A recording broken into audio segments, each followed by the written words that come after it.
if you're not doing anything in the next, well, not even 2 minutes, I'm going to show you my best biscuits.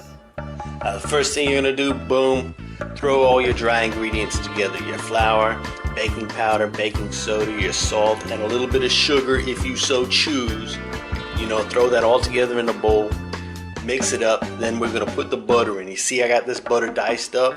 Dice it up, you know, beforehand. Then leave it in the fridge until you're ready to use it.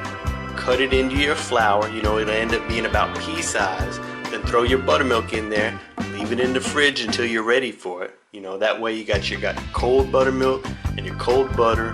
Turn it around so that your wet and dry ingredients sort of kind of stick together. Then throw it out on a floured surface. Smoosh it together. Boom. Knead it maybe 3 or 4 or 5 times. Don't overwork it. You know, knead it together. Spread it out with your hands till it's about a ½ inch thick. And then that's it. Boom. Cut it whatever size you want. You know, use whatever you want to cut it. If you got a biscuit cutter, you know, good for you. Use a glass if you want. Any size you like. You know, take them and spread them out on a baking pan. I'm using some, what the hell is that stuff called? Parchment paper, because I'm lazy, right? But see how they're all touching? You know, that'll help them cook and rise up a little bit. Throw some buttermilk on the top, you know, just brush the tops of them. That'll brown it up.